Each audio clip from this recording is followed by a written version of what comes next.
안녕하십니까. 문화와 관광 화광 10주차 첫 번째 동영상입니다.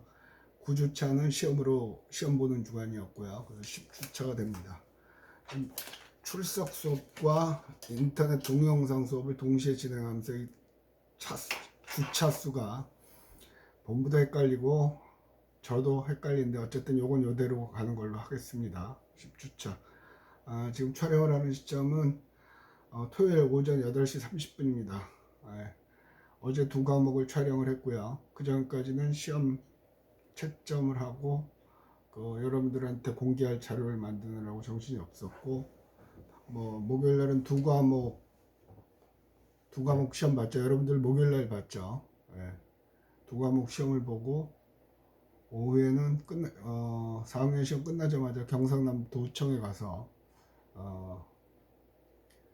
경남도청 제6차 경상남도 5개년 개발 계획의 심사를 하고 왔습니다.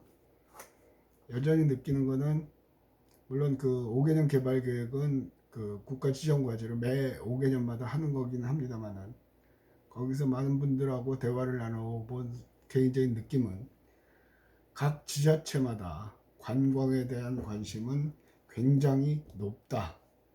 여전히 그분들의 고민은 새로운 아이디어를 발굴해내는 거에 굉장히 어려움을 겪고 있다 하는 생각을 했어요. 그래서 거의 다른 동네에서 하는 거 따라 하는 거죠. 주로 하는 게 출렁다리, 짚라인, 또 케이블카, 그런 것들이요. 그래서 온 나라가 획일적인 걸로 되고 있어요. 그게 왜 그러냐면, 제 개인적인 생각은 단순하게 하드웨어적인 개발을 생각을 하고 있기 때문에, 그것만 생각하고 있기 때문에, 그래서 그 대안으로 제시할 수 있었던 게, 옛날부터 제가 이 과목을 개설할 때부터 생각했던 거지만, 결국은 문화자원이요, 우리 지역민들의 살아가는 모습이 자원이 되는 거거든요. 그러다 보면 또 대부분은 왕궁, 역사적 유적지, 그런 것만을 생각을 해요. 그러다 보니까 새로운 아이디어가 안 나오는데, 이 과목을 수강하면서 좀 발상의 전환을 좀 여러분들이 하시기를 바랍니다. 앞으로 이 문화 자원은 굉장히 유망합니다. 쉽게 말하면, 문화 그러면 요새는 또 연예, 그죠? BTS, 블랙핑크, 연예인, 그것도 굉장히 큰 범위를 차지합니다. K 드라마 그러죠. 그래서 많은 드라마들이요. 비밀의 숲, 그런 것들과 관광과 연계시킬 수 있는 그런 아이디어를 생각을 해야 되는 거죠. 앞으로의 사회는 결국은 누가 독특한, 색다른, 남과 차별되는 그런 아이디어를 만들어내느냐예요. 그게 제 생각에는 사회 전 분야에 걸쳐서 그렇습니다. 사회 전 분야에 걸쳐서. 그래서 그런 쪽으로 좀 해주셨으면 좋겠고요. 그 다음에 4학년 시험 감독을 끝나면서 4학년 학생이 상담을 하면서 얘기를 하고 왔죠. 했는데, 신문 기사가 이렇게 자기의 생각을 바꿀 줄은 몰랐다라는 얘기를 해요. 그래서 무슨 소리냐 그랬더니만, 4년 동안 있으면서 이게 막학기죠. 처음으로 신문 기사를 제대로 쫙 시험 공부를 하면서 읽어봤다고 그래요. 그러다 보니까 흐름이 보이더란 얘기죠. 조금 늦은 감은 있지만 그건 각자의 적이니까 늦게라도 깨달은 게 다행이라고. 여러분들한테 신문 기사 문제를 출제하는 거는 여러분을 힘들게 하려고 하는 게 아닙니다. 이 대학 안에서 가르치는 그것만 해가지고는 답이 안 나와요. 아까 얘기한 독특한 아이디어나 그런 게 안 나오죠. 현대의 흐름을 파악을 해야 됩니다. 그 흐름을 파악하기에 가장 좋은 게 신문 기사입니다. 신문을 읽으면 내가 전국 방방곡곡 정치, 경제, 사회, 문화 모든 면에 다 뛰어들어갈 수는 없잖아요. 기자들이 다 들어가서 거기서 그 사실들, 팩트를, 물론 신문이 다 좋은 건 아닙니다만 팩트를 갖고 옵니다. 그 속에서 우리 사회가 어떻게 가고 있구나 그렇게 하죠. 오늘 아침도 습관이 되다 보니까 제일 먼저 신문 기사를 봤는데요. 편의점 알바도 이제는 없어지게 생겼죠. 왜 없어지냐고요? 이제는 무인 편의점으로 가는 추세랍니다. 물론 그렇게 되면 물건을 정리하는 사람은 필요하지만 거기에 사람이 상주하면서 계산을 할 필요가 없는 세상이 되는 거죠. 그게 먼 세상이 아니에요.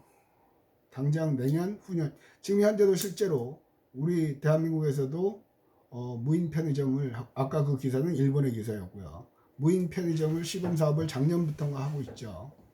그 얘기는 금방 확대된다는 얘기예요. 지금 여러분이 사는 세상은 엄청나게 빨리 변화하는 세상입니다. 엄청난 속도로요. 그래서 기계가 대체할 수 있는 자리는 가능하면 안 가는 게 좋겠죠. 저렇게 무인 편의점이 되면 편의점 알바는 이제는 그런 직종이 사라지게 되는 거죠. 그래서 얘기를 하다 옆으로 또 새는데 생각을 해봅시다. 전기차 뭐 몇 개 파란색 번호판 있고 전기차가 파란색 번호판이라는 걸 모르는 사람도 있기는 하겠지만 뭐 먼 나라가 얘기 같아요.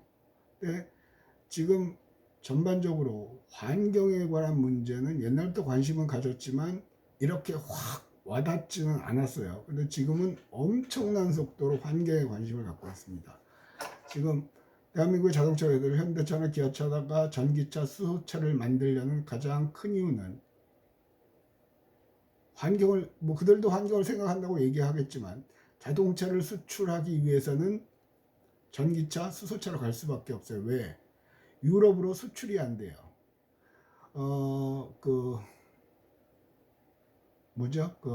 며칠 전에 뉴스를 봤던 KBS인가 MBC인가 뉴스에서 나왔어요. 그러니까 러시아에서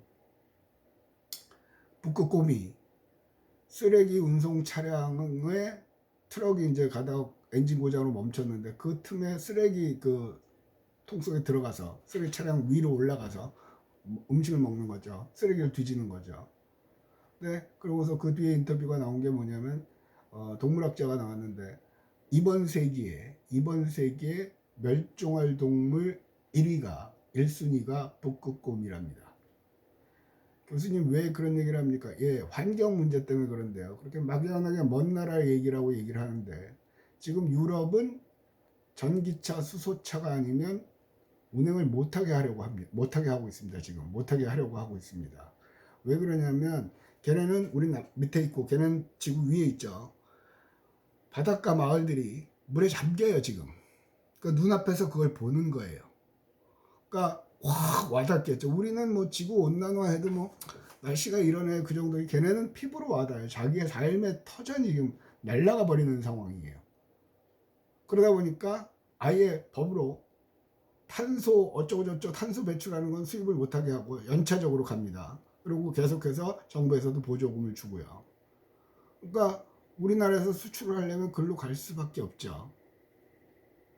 전기차, 수소차 금방 돼요. 지금 많이 다니고 있죠. 아파트 주차장에도 어쩌다 보기 한두 개 충전기가 있지만 이제는 기본적으로 그걸 해야 되는 시대가 되는 거예요. 엄청난 거죠. 또 심지어는 탄소 발생하는 제품을 만드는 과정에서 탄소가 발생하는 연료를 쓰거나 뭐 그런 건 또 세금을 매긴다는 거죠. 엄청나게 제조업 분야에 파장이 오는 거예요. 그러니까 지금 이 얘기는 왜 드리냐면 그거하고 나하고 무슨 상관이 없냐. 억지로라도 자꾸 연결을 지어 보세요. 그런 분야에 취업을 하시면 얼마 몇 년 안 가서 그 회사는 문을 닫아야 되는 거죠. 그죠? 생각을 잘 하셔야 됩니다. 심지어는 정확하게 날짜는 기억 얼마 전에 이번 학기 총과 본 것 같은데요. 유럽의 한 소녀가 유엔 총회 가서 연설을 했죠. 비행기 여행하지 마라. 기차로 여행하고 줄여라. 왜? 비행기 한 대가 뜨고 내리는데 자동차 500 몇 대분의 그 탄소를 발생시킨다는 거예요. 전 세계적으로 문제가 되는 거죠. 물론 이제 비행기도 이제 전기로, 배터리로 운항을 하는 시대가 곧 옵니다. 지금 이미 어느 나라가 만들어냈고요. 시험 운행을 하고 있고요. 그렇게 급속도로 변한다는 거죠. 그러니까 그런 환경에 대한 관심, 신문 기사, 경제가 어떻게 되는가, 나의 일자리는 계속 될 건가, 내가 희망하는 직종은 계속 유지가 될 건가, 그런 거에 관한 심각한 고민을 하지 않으면 도태될 수밖에 없습니다. 진짜로 도태될 수밖에 없습니다. 또 어저께요. 어저께가 금요일이고 오늘 어저께 또 학생 하나가 왔죠. 그래서 뭐 어쩌 상담을 하러 와서 또 상담을 했어요. 근데 그 학생은 이번 학기 제 얼굴을 못 봤다고 그러더라고요. 그래서 너 휴학했냐 그랬더니 아니고 일본어를 복수 전공을 한다고 그럽니다. 일본어를. 순간 머리가 띵 해왔어요. 얘기를 하다 보니까 그 학생도 인지를 하고 있긴 한데 제 생각을 그래서 얘기를 해줘야겠게 얘기를 했거든요. 얘기가 뭐냐면 일본은 지금 망해가고 아래로 내려가고 있는 나라입니다. 그죠? 그러니까 일본이란 자체가 많은 학자들의 견해하면 자꾸 하락하는 나라예요. 그래서 야 그런데 일본어 그것도 일본어 복수 전공한다고 그래도 일본어 회화를 하면 좋은데 그게 아니고 일본 문학 뭐 히라카나 오쿠리가나 뭐 한자 일본 뭐 역사 뭐 그런 거 하거든요. 굉장히 힘들게 복수 전공을 하는 경우죠. 그 아이한테 얘기했던 거는 그거예요. 그러나 일본이 앞으로 살아갈 길은 관광밖에 없다. 제가 전 산업을 하니까 단도직입적으로 관광밖에 없다라고 얘기하기는 어렵지만 관광에 굉장히 신경을 쓸 수밖에 없다. 가장 큰 이유로 보면 일본은 우리와 달리 우리나라는 시골에 가도 초가집이라든가 뭐 토담집 그런 거 볼 수가 없죠. 그게 없어졌던 다 사라졌어요. 우리가 초가집을 보려면 민속촌이나 뭐 읍성 같은데 그런 데 가야만 법으로 강제로 보호하고 있는 곳 외에는 볼 수가 없죠. 그렇게 된 거는 박정희 대통령 시절에 새마을 운동을 하면서 주택 개량 사업을 했죠. 그래서 지붕은 파란색 슬레이트를 얹고요. 전부 다 보록구라고 그러죠. 시멘트 벽돌, 빨간 적벽돌이 아니라 시멘트로 넣은 거 그걸 해서 주택 개량화를 했어요. 물론 그 당시엔 필요해서 했겠죠. 그러나 관광 차원에서 보면 우리다움을 잊어버린 거예요. 반면에 미국이란다. 일본은 그들의 주거 문화는 전통적으로 나무를 이용해서 집을 짓습니다. 많이. 그래서 시골에 가면 지금도 많은 시골 마을들이 자기네 전통식 다다미 깔고 하는 그런 식의 가옥을 계속해서 유지하고 있어요. 그러니까 현대 보기 드문 독특한 그들만의 고유 문화를 유지하고 있단 말이에요. 그러니까 일본 내에서도 시골로 쉬러 가는 사람, 구경하러 가는 사람도 있고요. 또 온천이 많잖아요. 그래서 관광은 계속될 거다. 그리고 우리나라와 일본은 지리적으로 가까워요. 그러니까 왔다 갔다 교류를 많이 할 거고 우리도 해외여행 간다 그러면 제일 먼저 가까운 일본, 시간 없을 때는 경비가 조금 덜 들기도 하고 그런 생각을 많이 한단 말이에요. 단 그건 이제 긍정적인 면이고 부정적인 면은 한국과 일본은 어느 한 나라가 폭망하기 전에는 계속 싸움을 할 수밖에 없습니다. 위안부 문제, 강제징용 문제, 그래서 불매운동, 일본 안 가기, 독도는 우리 땅이네, 네 땅이네. 그 싸움은 끝이 안 나요. 어느 나라가 망하기 전에는. 끝을 낼 수 없는 단계란 말이에요, 지금. 그럼 그때마다 일본 관광은 우리의 일본 관광이라든가 일본 사람들의 한국 방문은 굉장히 영향을 미치겠죠. 지금 하는 얘기는 신문 기사나 그런 걸 보면서 긍정적인 면과 부정적인 면 그런 걸 얘기를 해야 돼요. 이 인간의 심리학에서는 인간의 자기 확증 편향이라는 게 있거든요. 남들이 뭐라 그래도 내가 믿는 게 옳다고 자꾸 아무리 부정적인 것도 각색해서 내 위주로 해석을 하는 경향이 있어요. 인간의 심리예요. 심리학에서 나오는 거거든요. 그게 자기 확증 편향이거든요. 자기께 맞다고 생각을 하는 거죠. 때로는 그게 필요할 수도 있으나 확증을 갖기 전에는 긍정적, 부정적 측면을 골고루 살펴봐야 돼요. 그 다음에 결론을 내야죠. 그러지 못하면 한쪽에 치우치고 돌이킬 수 없는 실수를 하게 됩니다. 그러니까 결국은 무슨 얘기를 하는 거냐면 사회의 흐름을 보고 이 사회가 어느 쪽으로 변해가느냐. 그래서 나의 자리는 어디에다 잡을 것인가. 그러면서 자꾸 관심을 갖고 보고 그 다음에 다른 뉴스가 나오면 아니야 그래도 나한테는 영향을 미치지 않을 거야 라고 그러지 말고 저건 또 나한테 어떻게 영향을 미칠까. 그런 거에 관해서 고민을 하려는 거죠. 사실 이 문화관광론 책은 피상적인 얘기예요. 피상적인 얘기예요. 이것만 뭐 이걸로 해서 하라면 하겠지만 이건 고등학교 나오면 읽을 수 있는 책이니까 읽어보시는 거고 제발 좀 그런 쪽에 관심을 갖고 생각을 해주시기 바랍니다. 그래서 지금 이제 아마 이 동영상을 들을 때쯤에는 다음 주에는 성경 얘기할 거고요. 동영상을 들을 때쯤에는 조별 프로젝트를 할 텐데 조별 프로젝트를 하면서도 부산의 독특함이 뭔가 그 다음에 이걸 어떻게 독특하다고 호소를 할 건가 설득을 할 건가 부산만의 독특함 고민해 보십시오. 그래서 항상 하는 얘기는 그래서 망해도 대학에서 망하는 건 망하는 게 아니에요. 시도해보고 도전해봤다는 데 의미가 있는 거죠. 그러면 막말로 말해서 망해도 얻는 게 있어요.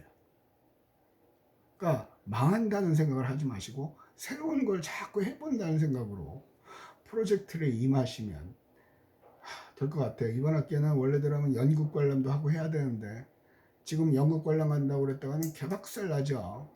사방팔방에서 쑤실 것 같아서 시간이 되시면 영화만 보지 마시고 연극도 좀 보시고 음악회도 가시고 하십시오. 지금 음악회는 거의 열리지가 않는 것 같거든요. 근데 연극 보러 가기 전에는 단체로 음악회를 갔단 말이에요. 음악회. 그래서 부산에는 없어갖고 김해 문화의 전당까지 끌고 가서 아침에 음악회를 갔어요. 아침 11시요. 근데 대체로 가수나 또 클래식 성악가들은 아침 공연이 없습니다. 잘은 모르는데 그 사람들의 얘기에 의하면 아침에는 목소리가 잘 안 나온대요. 그런데 그걸 했어요. 그것도 한 십몇 년 전부터 지금 코로나 때문에 사라졌지만 그래서 부산 예술의 전당인가요? 거기에서도 몇 년 전부터 시작은 했어요. 그 얘기를 잠깐 하면 우리는 클래식 그러면 굉장히 고상한 거, 좀 있는 사람, 배운 사람들이 듣는 거라고 생각을 하거든요. 그러다 보니까 클래식을 듣는 향유층이 줄어들어요, 점점. 그래서 아침에 음악회를 제일 처음 했던 사람은 그 금난세라는 작곡가거든요. 굉장히 유명한 작곡가예요. 여러분 고등학교, 중고등학교 음악책에 보면 그네라고 있을 거예요. 세모시, 옥색 치마, 금방 물린 저 땡기가 뭐 그런 노래 있어요. 그걸 작곡하신 분이거든요. 그분이 처음 시도를 했죠. 이러다가는 클래식이 망한다. 클래식이 사라진다. 음악가들이 설 땅이 없다. 그런 얘기예요. 그래서 그럼 어떻게 클래식을 향유할 수 있는 사람들을 끌어들일 건가? 그래서 처음 기획했던 게 서울예술의 전당에서 처음 기획했던 게 아침의 음악회입니다. 그래서 주 타겟층은 주부들이요. 아침에 대체로 그 당시만 해도 주부들은 집에서 살림을 하시는 분들이 많았으니까 남편 출근시키고 애들 학교 보내고 시간 나잖아요. 그때 그분들을 타겟으로 했던 거예요. 새로운 문화를 만들어낸 거죠. 그래서 대박. 그러다 보니까 사방팔방에서 아침 음악회, 김해 문화의 전당에서도 그러면 그분이 그 아침 음악회는 어떻게 하냐면 거기서 가장 포인트가 뭐냐면 우리가 자원 해설 시간에 했던 것처럼 해설을 해줍니다. 그래서 자 금난새 그 음악 지휘자가 나와서 거기 하트 튕겨보세요. 틱틱틱틱 뭘 할 거 아니야? 그러면 여러분 어때? 눈 감고 들어보세요. 아기 코끼리 덤벙덤벙 뛰는 듯한 소리가 들리지 않아요? 뭐 그런 식으로. 그다음에 이 음악이 작곡된 배경, 그 시대의 흐름, 그런 것을 그런 걸 설명을 해줘요. 폭발적인 반응이었죠. 그래서 계속 지금 그렇게 유지가 되고요. 그러면서 이제 다양한 분야로 세분화가 됐죠. 지금 포인트는 뭐냐면 문화 쪽은 앞으로 발굴해서 새로 만들어 나갈 게 많아요. 관광의 한 틀 안에서. 그러니까 그런 것들을 어떻게 할 것인가 고민을 해야 된다는 거죠. 그러려면 제가 음악회나 연극을 강제로 끌고 가는 가장 큰 이유가 지금 연극을 단체 관람을 하다 보면 수강생의 약 90%가 처음으로 연극을 본대요. 그러니까 중고등학교 때 무슨 단체 관람, 초등학교 유치원 때 한 거 빼고 처음으로 본다고 그러죠. 그리고 가기 전에는 입이 이만큼 나와요. 이씨 무슨 대학생을 단체로 끌고 가고 막 갔다 온 다음에는 교수님 우리 한 번 더 가면 안 돼요? 라고 얘기들 하는 사람들이 많아요 진짜로. 영화와 또 다른 거예요. 그러면 관광을 전공하는데 우리가 무슨 저기도 아닌데 왜 그런 데 끌고 가냐고요? 그게 우리가 앞으로 먹고 살 소재가 되는 거예요. 소재가 되는 거예요. 대현동에도 문화골목이 있죠. 아시는 분은 아시고 모르시는 분은 모르시겠지만 곳곳에 있어요. 소극장도 많고요. 또 저기 뭐죠? 청도에 누구예요? 연예인 누구죠? 꼭 코미디 학교 만들었었죠. 그러다가 지금은 쌈박질하고 저기 전라도로 가버리긴 했지만은 그러면서 청도 소싸움과 더불어 떴어요. 그래서 청도에서 하는 축제 중에 하나가 뭐냐면 개나소나 축제 해갖고 반려동물들을 데리고 오는 축제가 있습니다. 대한민국에서 유일했던 거예요. 전유성이요. 그 기획을 했죠. 결국 뭐예요? 제가 어릴 때는 개는 마당에 개집에 묶어놓는 거였어요. 집지켜라고. 지금은 개는 식구죠. 문화가 바뀌었잖아요.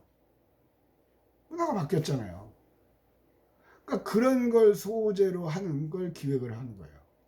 그래서 문화는 굉장히 폭이 넓어요. 그래서 여러분들이 아까 다시 돌아가면 자꾸 그 자신을 문화에 노출을 시켜야 되는 거예요. 문화를 접해야 되는 거예요. 맨날 똑같은 문화만 하지 말고 항상 새로운 거. 보세요. 관광에 있어서 안전형 추구자와 새로움 추구자가 있죠. 관광의 시작은 새로움 추구자입니다. 관광의 정의에서도 일상을 탈피하여 인간의 본능이에요. 본성이에요. 그러니까 늘 하던 거에서 벗어나는 거예요. 그런 걸 원하는 거죠. 식상한 건 싫은 거죠. 그래서 일상을 탈피할 수 있는 것 중에 하나가 문화라는 거예요. 문화는 굉장히 스포츠도 문화고요. 스포츠 야구, 음악도 문화고 예술도 문화예요. 또 미술관도 있죠. 현대미술관. 아마 중학교 이후로는 딱히 미술관에 가보신 분은 없을 거라고 봐요. 미술관에도 그냥 가면 못 느껴요. 그런데 방학 때 같은 데는 도슨트라는 게 있거든요. 큐레이터는 그 설치해 주는 사람이고 도슨트는 미술계에서 해설해 주는 사람은 도슨트라고 해요. 그러고 얘기를 하는데 그 도슨트의 해설을 들으면서 미술품을 감상을 하면 느낌이 달라져요. 그런데 점점 그런 계층이 늘어나죠. 우리 사회를 보면 서울에서 하던 미술품 경매를 작년인가 재작년부터 부산에서도 합니다. 미술품에 대한 투자를 하는 거죠. 경매 시장도 있어요. 그러니까 다람쥐 쳇바퀴 돌듯이 그 안에서만 맴돌지 말고 자신의 영역을 확장시킬 수 있는 것을 자꾸 경험을 하셔야 되는 거예요. 맨날 맛있는 집, 이쁜데, 지금 여러분 나이 때는 그거지만 그걸 벗어나야 되는 거예요. 남보다 나은, 딱히 그렇게 얘기하기는 어렵지만 남보다 좀 다른 삶을 살려면, 멋진 삶을 살려면, 근데 그게 결국 돈도 벌 수 있는 거란 말이에요. 그래서 자원 해설도 괜찮고, 문화를 갖고 해설하는 것도 괜찮고, 새로운 문화를 기획하는 것도 있고, 지금 또 각 중소도시마다는 재래시장 살리기 위해서 굉장히 어려운 문제지만 청년몰을 만들고 있죠. 근데 성공한 케이스가 드물어요. 어디 가나 똑같은 거 하고 앉아 있으니까. 이게 기회라는 거예요. 남들이 똑같은 걸 할 때, 아니요, 난 이거 할래요. 거기서 기회가 생기는 거예요. 불이 났다고 계속 뒷문으로만 나가면 밟혀 죽는다니까요. 어쨌든 자, 이런저런 얘기를 했습니다. 정리를 하면, 신문 기사를 자꾸 읽으면서, 시험 문제 맞추려고 읽으려는 게 아니라 신문 기사를 읽으면서 시대의 흐름을 좀 파악을 해보자. 아마 여러분 시험 문제였나 모르겠는데 그 스마트 관광 나왔죠. 이제 기계도 글로 들어온다는 거예요. 어쨌든 또 길어지고, 그 다음에 항상 긍정적인 면과 부정적인 면을 같이 관찰을 하고 결론을 내자. 일본 같은 경우 긍정적인 면은 뭐가 있고 부정적인 면이 있고, 그래서 나는 어떻게 할 건가, 그런 생각을 좀 해보셨으면 좋겠어요. 이 얘기하다가 또 다 가버렸네요. 길어지면 안 되니까. 자, 여기서 화광 10주차 첫 번째 동영상을 끊겠습니다.